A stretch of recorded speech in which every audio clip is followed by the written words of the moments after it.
Hello everyone, a very good morning to all of you. Welcome to IQ tab. आज के इस video में हम 5 जनवरी 2024 के द हिंदू न्यूज़पेपर को डिस्कस करने वाले हैं। हमारा मेन एम ये होगा कि आज के न्यूज़पेपर के अंदर जितने भी इंपॉर्टेंट न्यूज़ आर्टिकल्स एंड जितने भी इंपॉर्टेंट एडिटोरियल्स आए हैं, हम उन सबको अपने prelims and mains point of view से कवर करें। नो हमारी कोशिश ये होगी कि हम अपने न्यूज़पेपर कवरेज के अंदर कम से कम समय दें सो दैट हम अपने बाकी सब्जेक्ट्स के ऊपर फोकस कर सकें। इसलिए मैं अपनी तरफ से पूरी कोशिश करता हूं कि जितने भी न्यूज़पेपर के इंपॉर्टेंट चीज़ें आती हैं एवरी डे के बेसिस पर, उसको मैं short and to the point, जो भी एग्जामिनेशन पॉइंट ऑफ व्यू से इंपॉर्टेंट होता है, उसको वहां पर मैं शॉर्ट में कवर कर देता हूं। ठीक है, सो आई होप आपको ये पर्टिकुलर नोट्स जो हैं वो हेल्प कर रहे हैं एंड आई होप आपको इस पर्टिकुलर वीडियो सीरीज से एंड इन नोट से कुछ ना कुछ हेल्प मिल रहा है अपने एग्जाम की तैयारी के लिए।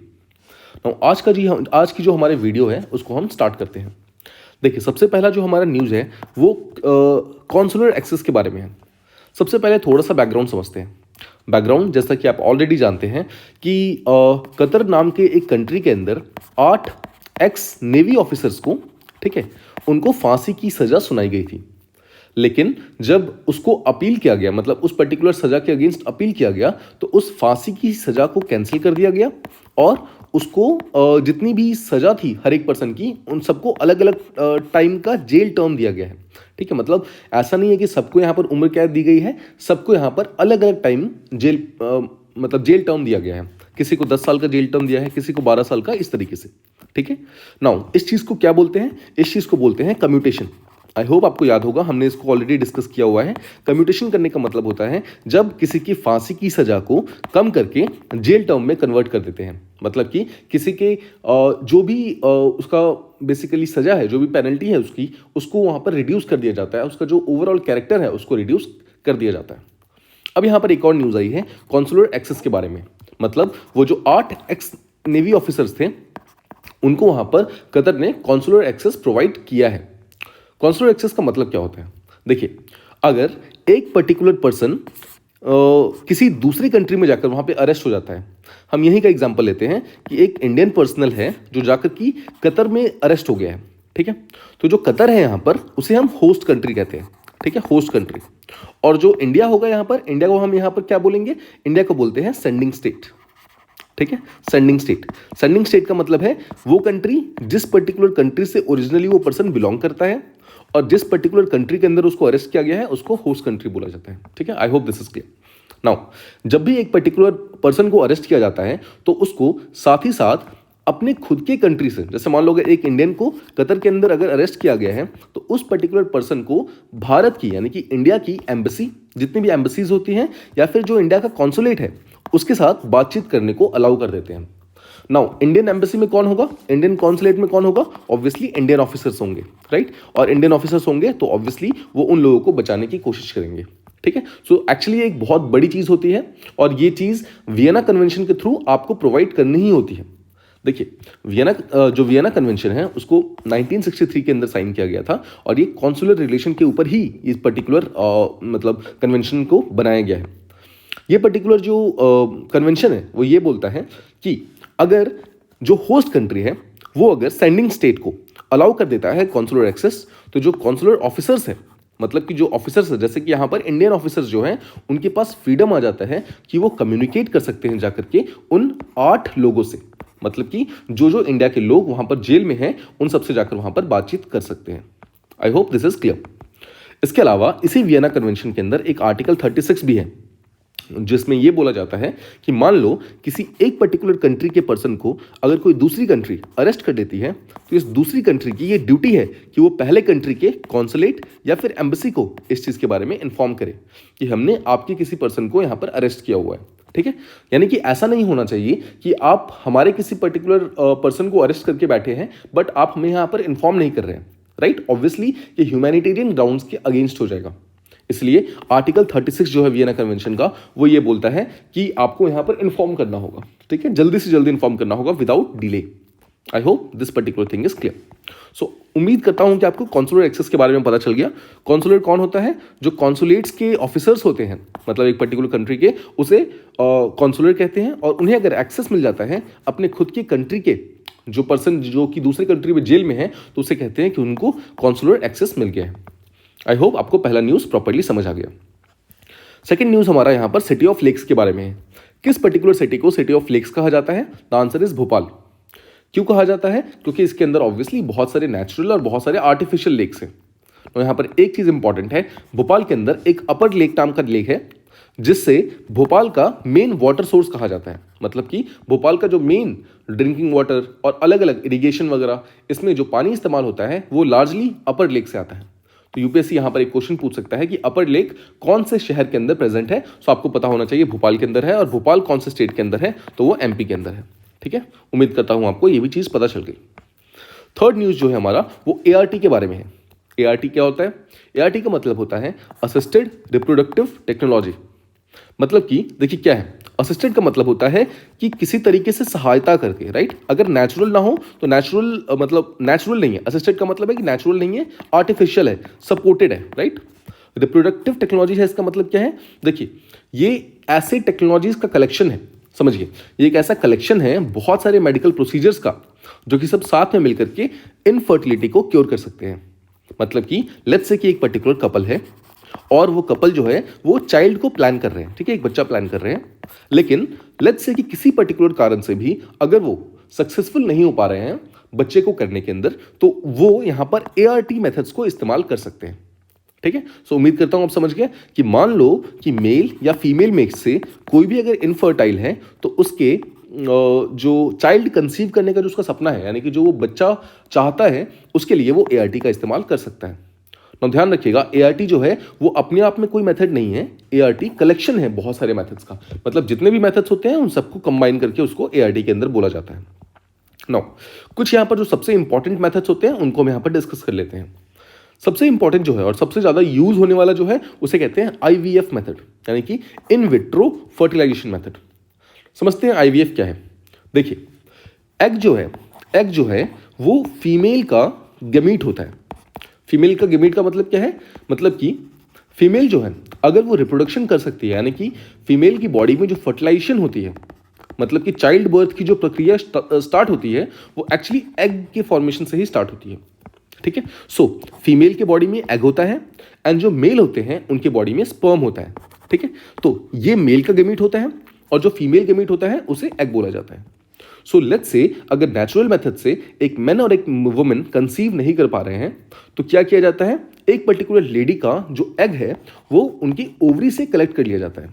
ठीक है, उनकी ओवरी से एग को यहां पर कलेक्ट कर लिया जाएगा। ठीक है, उसके बाद जो मेल है उनसे स्पर्म को कलेक्ट कर लिया जाएगा। मतलब फीमेल से हम एग को कलेक्ट करते हैं और मेल से स्पर्म को। उसके बाद दोनों का जो फर्टिलाइजेशन होता है, मतलब दोनों का जो कॉम्बिनेशन होता है, उसको हम ओवरी के अंदर ना करवाकर, मतलब यूटेरस के अंदर ना करवाकर डायरेक्टली लैब में उनका फर्टिलाइजेशन करवाते हैं। मतलब स्पर्म और एग का जो कॉम्बिनेशन होता है, मतलब जो उनका फर्टिलाइजेशन का प्रोसेस होता है, वो नॉर्मल बॉडी, मतलब नॉर्मल केसेस में तो फीमेल की बॉडी में होना चाहिए, लेकिन अगर सही तरीके से वो नॉर्मली ना हो रहा हो तो उसे हम लैब में करवा सकते हैं। इसी को बोलते हैं आईवीएफ मेथड। नो, एक बार लैब में जब एग जो है वो फर्टिलाइज हो जाए तो उसे एम्ब्रॉयज कहा जाता है, एम्ब्रॉय। ठीक है, और ये जो एम्ब्रॉय हैं इनको फिर क्या करते हैं? फीमेल के यूटेरस के अंदर डाल दिया जाता है। तो देखिए यूटेरस वो प्लेस है जहां पर एक्चुअली जो चाइल्ड है वो डेवलप होता है। ठीक है, सो उम्मीद करता हूं आपको ये चीज समझ आ गई। सो आईवीएफ के अंदर क्या होता है? एग और स्पर्म को लेकर के लैब के अंदर फर्टिलाइज कराते हैं। उसके बाद जब वो फर्टिलाइज हो जाता है तो उसे एम्ब्रॉय कहते हैं और उसको फिर फीमेल की यूटेरस के अंदर डाल देते हैं। तो उसके कारण क्या होता है, जो फीमेल होती है वो नेचुरली कंसीव कर पाती है, और ये सबसे कॉमनली यूज्ड एआरटी टेक्निक है। सेकेंड टेक्निक जो है उसका नाम है इंट्रासाइटोप्लाज्मिक स्पर्म इंजेक्शन। तो देखिए मान लेते हैं कि अगर मेल जो है वो इनफर्टाइल है, मतलब कि जो मेल है उनका जो स्पर्म है, स्पर्म काउंट जो है वो बहुत ही कम है, जिसके कारण चाइल्ड जो है वो सही तरीके से यहाँ पर, मतलब जो उनका स्पर्म है वो एग तक पहुँच नहीं पा रहा है।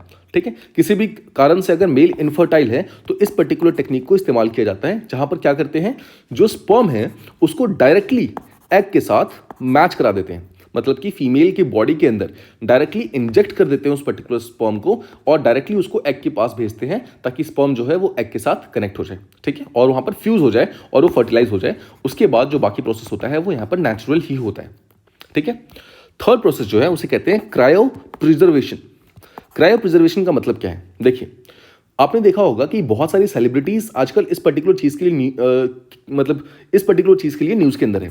देखिए, क्रायो प्रिजर्वेशन का मतलब ये है कि अगर कोई भी फीमेल अपने एम्ब्रॉयज को, अपने oocytes को, या फिर कोई मेल अपने स्पर्म्स को अगर वो फ्रीज करा देता है -196 डिग्री सेल्सियस पे, तो वो उस पर्टिकुलर चीज को फ्यूचर में इस्तेमाल कर सकता है और बाद में अपने चाइल्ड को प्लान कर सकता है। इसे कहते हैं क्रायो। क्रायो क्या होता है? क्रायो एक ऐसा स्टेट है जहां पर -196 डिग्री सेल्सियस पर किसी भी पर्टिकुलर चीज को यहां पर मतलब कि प्रिजर्व किया जाता है। ठीक है, तो इसको प्रिजर्वेशन करने को क्रायो प्रिजर्वेशन कहते हैं। बट अगर आप ध्यान से समझें तो यहाँ पर इनको भी बाद में आईवीएफ साइकिल का ही इस्तेमाल करना पड़ेगा, बिकॉज जो भी स्पर्म या फिर जो भी एम्ब्रॉयज या फिर एग्स इन्होंने फ्रीज किए हुए हैं उसको लैब के अंदर ही फर्टिलाइज कराना पड़ेगा, और उसके बाद जब वो फर्टिलाइज हो जाएंगे तब उसको फीमेल के बॉडी के अंदर डाल सकते हैं। ठीक है, इंजेक्ट कर सकते हैं। उम्मीद करता हूँ ये चीज़ समझ आ गई आपको।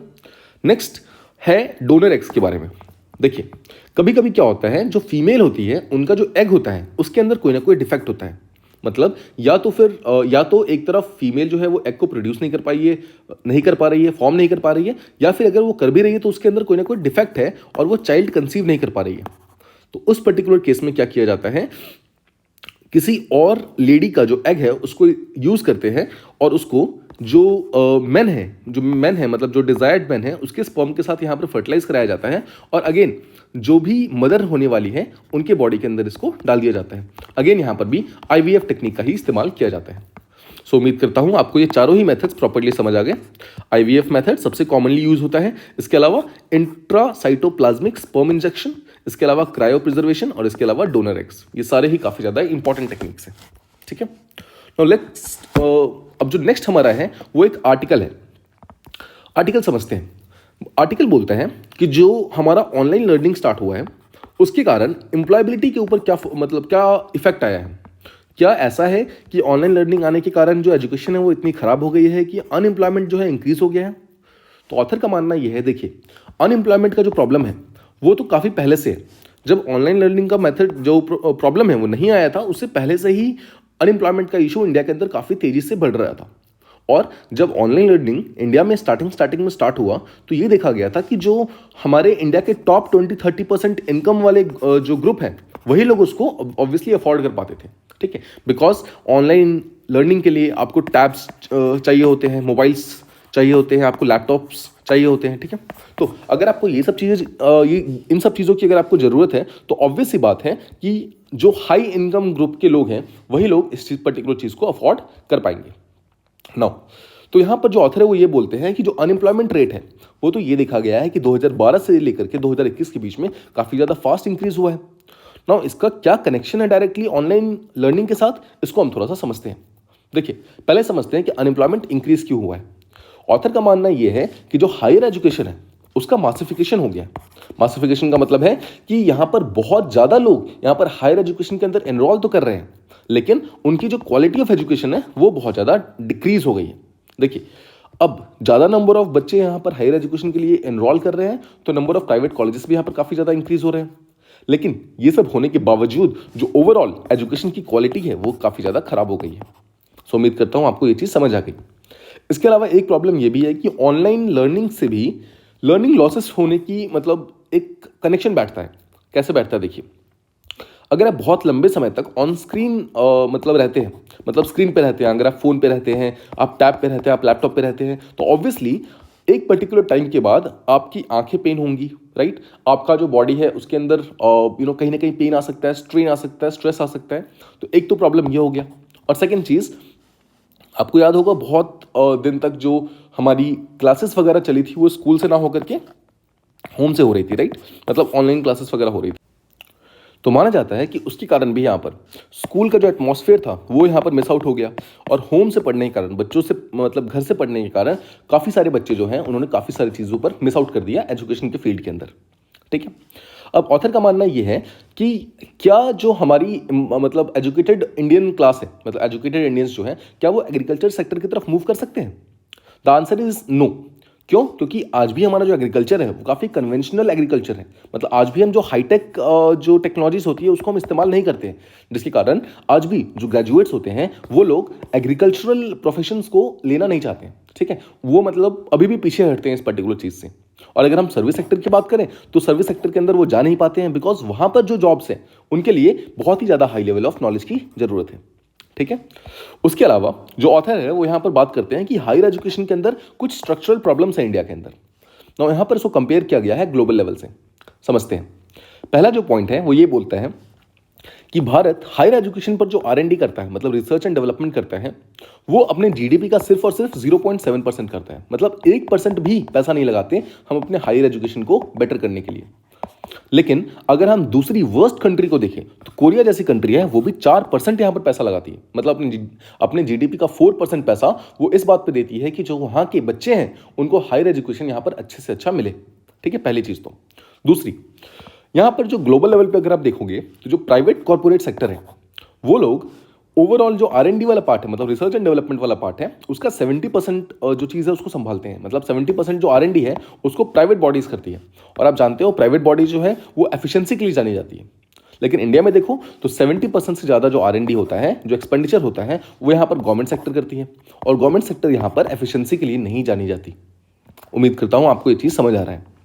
थर्ड पॉइंट, अब देखिए, अगर आप ग्लोबल लेवल पे देखते हैं तो बहुत सारे जो रिसर्च होते हैं, मेजॉरिटी जो रिसर्चेस होते हैं वो हमेशा यूनिवर्सिटीज़ के अंदर होते हैं। वहीं के जो टीचर्स हैं, वहीं के जो स्टूडेंट्स हैं, बच्चे हैं, वही लोग यहाँ पर यूनिवर्सिटीज़ के मतलब यूनिवर्सिटीज़ के अंदर ही वो लोग जाकर वहाँ पर रिसर्च करते हैं। बहुत यहाँ पर बहुत यहाँ पर छोटी सी पॉपुलेशन होती है ग्लोबल लेवल पे जो कि यूनिवर्सिटीज़ के अंदर एजुकेशन मतलब रिसर्च नहीं करती है। लेकिन अगर आप इंडिया में देखें तो इंडिया में बहुत ही कम प्रोपोर्शन ऐसा है लोगों का, या फिर मतलब ऐसी यूनिवर्सिटीज़ का जो कि फंडिंग प्रोवाइड करती है अपने टीचर्स को या फिर अपने स्टूडेंट्स को यूनिवर्सिटीज़ के अंदर रिसर्च करने के लिए, जिसके कारण हम यूनिवर्सिटीज़ का टाइम जो है वहाँ पर रिसर्च एंड डेवलपमेंट पे फोकस नहीं कर पाते। ठीक है। एंड फोर्थ पॉइंट, अगर मान लो इंडिया के यूनिवर्सिटीज़ के अंदर कोई ना कोई रिसर्च हो भी गया तो उसको आउटपुट बना करके, मतलब उसका फाइनल प्रोडक्ट बना करके उसको यूजेबल प्रोडक्ट के अंदर कन्वर्ट करना, और ताकि हम कॉमन लोगों की हेल्प कर सके उस पर्टिकुलर रिसर्च से, इस पर्टिकुलर टाइप की जो जितनी भी यहाँ पर मतलब टेक्निक्स हैं उसको यहाँ पर इंडिया के अंदर यूज़ ही नहीं किया जाता है। मतलब अगर हमारा रिसर्च हो भी गया तो वो रिसर्च जो है सिर्फ और सिर्फ पेपर्स पे रह जाता है, वो कभी भी ऑन ग्राउंड नहीं आ पाता, मतलब वो कभी भी लोगों की हेल्प नहीं कर पाता है। उम्मीद करता हूँ आपको यहाँ पर आज के जितने भी इंपॉर्टेंट आर्टिकल्स थे एंड जितने भी इंपॉर्टेंट न्यूज़ मतलब आइटम्स थे वो सारी की सारी चीज़ें समझ गई हैं। ठीक है, if you like this particular video please like, share and subscribe, and thank you so much for listening.